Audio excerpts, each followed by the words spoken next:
Yes, this isn't a fake, and the title and the thumbnail also aren't fake. The day has finally come where the BMW project is finished, but I don't want to spoil you too much because there's still quite a lot left in the BMW series, but I wasn't able to show you until now, and I quickly want to explain why and share with you the plan going forward. Some of you might know about my plan to move to the States, and that technically already happened. I moved there 4 weeks ago, but the problem is that my work permit can take up to 2 months until it's issued. So I wasn't able to do anything for the channel. I wasn't able to upload any videos. So that is why there was this gap. Now I'm back for the holidays, and I'm going to use my holidays to upload all of the videos, schedule them so that you have one BMW episode every Saturday until we reach this final stage of the build. Because the last thing that you know about is the oil change that we did on the BMW, and there are still quite a few things missing until we get to this stage. And that is very exciting to me because so many things happened in the last 3 weeks.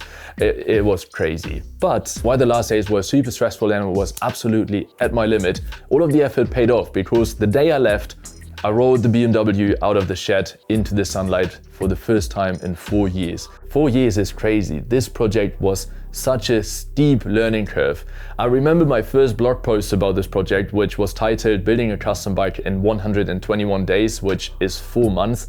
And now it has taken 4 years. But I learned so much, and I'm very, very thankful for all of the failures and all of the hardship that I had with this project, because in the beginning I was scared to use an angle grinder. I didn't know how to fabricate anything. I got a 3D printer because all of my templates were so off that the final metal part was wrong. And yeah, at some point I noticed that I definitely need to learn how to TIG weld, and when I got that skill dialed in, that was when I made the biggest progress with the build, and I could actually start building the bike. Until then it was mainly just figuring out what I was missing in my skill set, and from there on I still had a lot of failures, but I'm so thankful for every hardship that I had to go through because I learned so much. I met amazing friends, Nicholas one of them, who I'm very, very thankful for because he always helped me out, and without him the BMW would probably still not be finished. So yeah, a lot has happened during those 4 years, and it definitely shows in the final bike. I'm so excited to come back in the summer and take it for a proper ride because it looks so much brighter, so much more vibrant in the sunlight. I saw it for such a long time inside the shed that it became very normal, but then seeing it off the ramp with the proper proportions and dimensions and the sunlight hitting it, that was a very, very special moment. And then obviously, even though I didn't have much time, I took it for a spin around the block, which was a little bit scary because I didn't know if it would come back in one piece, if something would break, if everything would work when I come back. But fortunately, everything worked out, and it rides amazing, it sounds amazing, and when you take out the dB eaters, the sound gets even richer. The nice thing about this exhaust is that it's not too loud. It has a very rich sound, but it's not obnoxiously loud and annoying. You can hear it at the end if you want to. One last thing that happens tomorrow is the TÜV.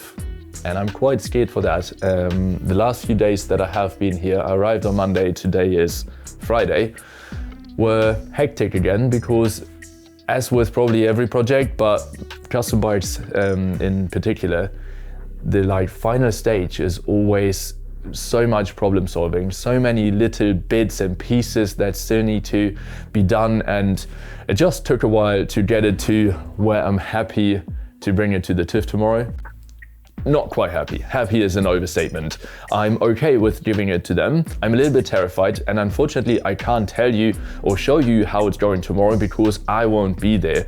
Because what happens is they're gonna keep the bike, and then when the weather is better, they're gonna take it for a ride. And then we can just pray that it actually goes through. And yeah, now that this project is done, you're gonna know that you will have one BMW episode every Saturday. That is promised. And then also, I'm already thinking about the next project, and I also want to get your input on that because I narrowed it down to 2 options.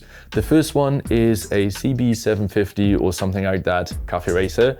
And the other one would be, now that I'm in the States, a proper Harley Davidson.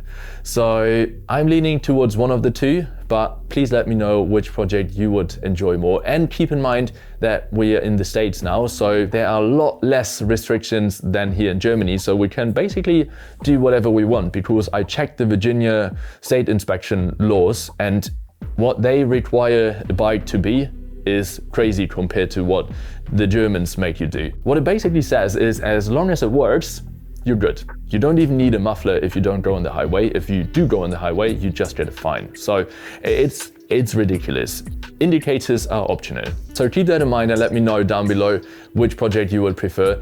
Whatever we're gonna build in the end, I'm definitely gonna make sure that it wouldn't be legal here. We're definitely gonna exploit the lack of restrictions in the States and build something that is fun. With that being said, I hope you enjoy the rest of the BMW series. We have a few videos left, so make sure to hit the subscribe button to not miss any of the future episodes. As always, thank you very much for watching, and I'll see you in the next one.